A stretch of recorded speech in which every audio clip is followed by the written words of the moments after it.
তো আমরা এই সূত্র অনুপাতে আমরা এখানে আমাদের যে উদ্দীপকের মানটা দেওয়া রয়েছে এটা আমরা লক্ষ্য করি। উদ্দীপকের মানটা হলো এটা যে cos b equal √3 sin b, cos b equal √3 sin b। আমরা cos b equal √3 sin b এটা কিন্তু আমরা দেওয়া আছে দিয়ে আমরা লিখে ফেললাম cos b equal √3 sin b। এবং লেখার পরে আমাদের এখানে যে সাইন বিটা রয়েছে এটা √3 সাথে গুণের সম্পর্ক, এদিকে চলে আসবে ভাগের সম্পর্ক হবে এবং এখানে √3 ঠিক থাকবে। তাহলে cos বাই সাইন এটা সূত্র কি? এটা সূত্র হলো cot, এখানে বি রয়েছে তাহলে cot b এবং cot b থাকার কারণে এটাকে আমরা কিন্তু 1/10b আকারেও লিখতে পারি, কারণ cot b ইকুয়াল 1/10b। যারা সূত্র জানো তোমরা তো জানো এই সূত্রগুলো।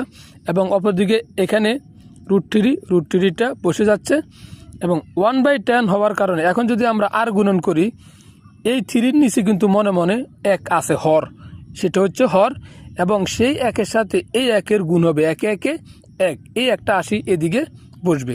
বসার পরে এই tan bটার সাথে এই √3টা গুণ হবে, তাহলে কি হবে tan √3 হবে, tan b √3 হবে এবং সেই tan bটা আমরা রেখে √3টা যদি আমরা স্থানান্তরিত করি বাম দিক থেকে ডান দিকে তাহলে সেটা নিচে চলে যাবে √3 হবে। ওকে, এখন তাহলে আমরা tan b ইকুয়াল 1/√3 মান পাচ্ছি।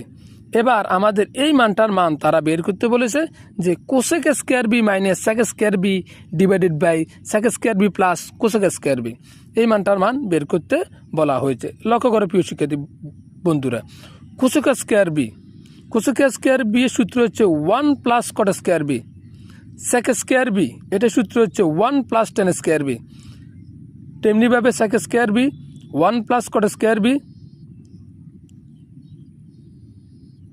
এখানে এটা কোসেক স্কয়ারের জন্য 1 প্লাস কট স্কয়ার বি এবং সেক স্কয়ার বি এটার জন্য 1 প্লাস tan স্কয়ার বি।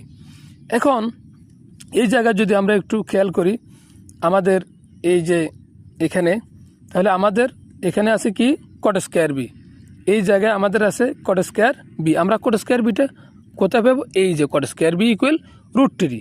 তো আমরা এখানে কট স্কয়ার বির জন্য এখানে আমরা √3 ধরবো, ধরার পরে এখানে কিন্তু স্কয়ার আছে সেই জন্য এখানে হোল স্কয়ার হবে এবং মাঝখানে মাইনাসটা হবে 1-এর জায়গায় 1টা লিখবো, লেখার পরে আমরা চলে যাবো অঙ্কের পরবর্তী অংশে যেখানে 1-এর জায়গায় 1টা হবে এবং প্লাসের জায়গায়